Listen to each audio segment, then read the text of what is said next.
I want to go back to this earlier super chat that says Liverpool had £100 million bid for Rodrigo rejected by Real last year. I have to imagine they will go back in for him if a deal can be done for 85. And Liverpool could, but on top of Liverpool, that Liverpool is seen as ahead of Man City in the race for Wirtz.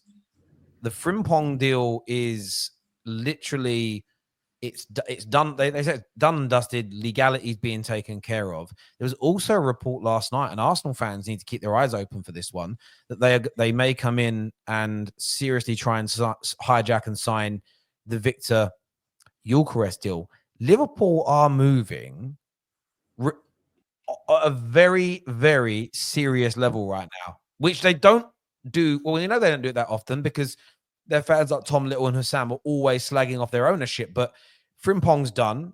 They're chasing Wirtz. There's talks of hijacking Gyökeres. And you're right, that they are heavily linked to Rodrigo if he becomes available for a market opportunity. Yeah, that's Michael Edwards' second year. He likes to do that.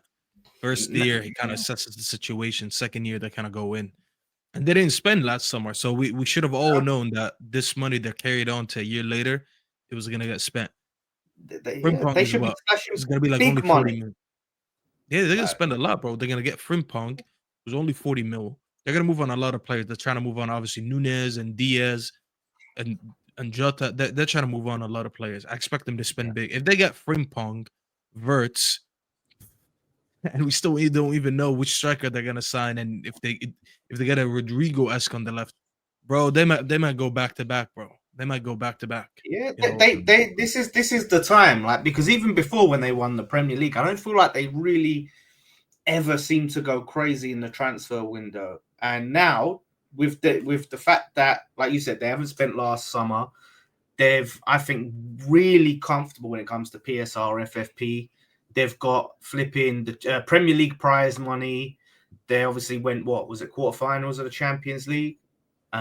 So obviously Trent has gone for free, but they've freed up his wages at the same time. So there's money there. Like you said, if there are them players that they can move on and sell, they should have like a 200 mil plus summer. Like, there's no reason why they can't go crazy in the transfer this season and be serious rather than just be like, oh, let's win it one off. It could be more than that. It could be more than that. You got to remember, right? Most of these clubs the size of Liverpool could easily afford to spend 150 with no debt, like Man United have got. 150, 200 million could be spent every summer, easily, if they wanted to. So they didn't spend last year. Then you've got this year, and they've won the league, so there's more prize money.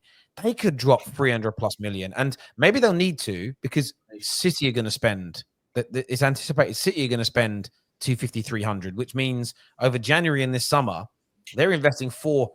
It just shows how much money's out there. Listen, Arsenal rightfully have been criticised for spending 600-700 million and not getting over the line. City, a team that won a 4-peat, are about to drop in the space of 6 months.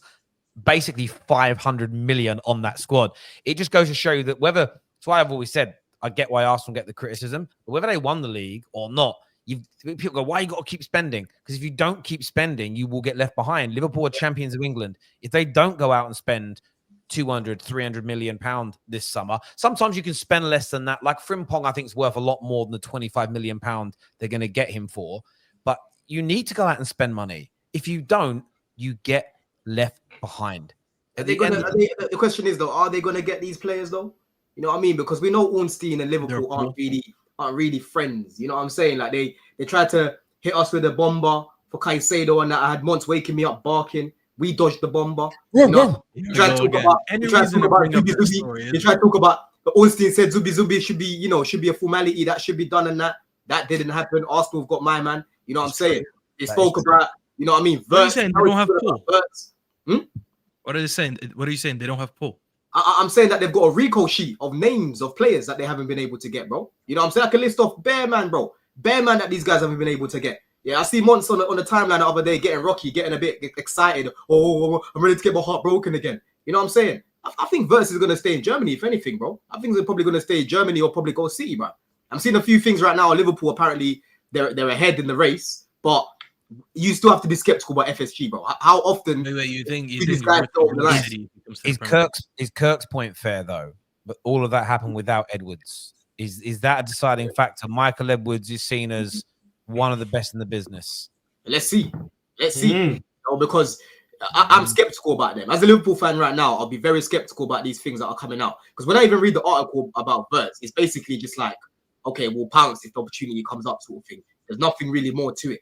You know what I mean? There's nothing really more to the actual links itself. It doesn't say anything about Liverpool in a bid. It doesn't say any of that. You know what I'm saying? Where do you think he should go in the Premier League, Liverpool or City, if he had to choose one? Oh, I would go City personally. Just you think that there's a little sign there you got against Liverpool? Haaland's there already, bro. He'll be feeding Haaland, yeah. Rodri behind him. You know what I mean? Like, obviously, like we already know you got Pep there. I know, obviously, Liverpool have got a good team themselves, but I'll probably go City, man. You help rebuild that midfield. Liverpool's midfield hasn't been a problem, really. Like, Szoboszlai, yes, they can get an upgrade on him. Wirtz is definitely an upgrade, but Man City, you're helping them massively, bro. Massively.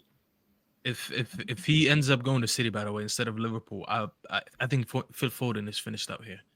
For you not to be the heir to KDB, and then they have to adjust the market when you're there. Yeah, he's finished out here. He'll never be the main guy, especially if they get Reinders and. I love how he spelled reindeer. Oh, Reinders. That's a Rudolph. Yeah, I don't know how to pronounce my man's name. I'm gonna call him Rudolph. If they get Rudolph, Wirtz, and Rodri. This super chat though, right? That literally says like, imagine City get Wirtz and Rudolph the reindeer, Liverpool get Frimpong and Isak, like a player of that level. Arsenal get Gyökeres and a great left winger. Chelsea step up. Next season could be fire. I mean, I feel like people are more excited about last season than this season's ending. And it could be. I mean, but look, as a United fan, I don't want to see any of those players go to those teams. But as a football fan, it's what the Premier League should be doing with the amount of money our clubs generate, the amount of money our league generates. We should be looking to go out and get the very best available in the market and bring them into our football clubs. And it will make it more exciting. And what it will also do, it will remove. City will have no excuses of, injuries or the squad not being good enough or tired next year if they don't win. Liverpool will have no excuses not to be retaining their title, and Arsenal, if they sign that, will have no excuses either. And I think would make it an even more amazing season from a content perspective, because we'll be talking about who delivered and who didn't, the quality, who stepped up to the pressure and who didn't, as opposed to, but our squad depth and our owner didn't spend, and the players were a little tired after a quad and Rodri got injured. Dropping that kind of money, I think, removes a lot of those conversations, which from a content point of view, I think it makes it more about football, which is important. Thank you, Gunnar Carlos. Joshua here.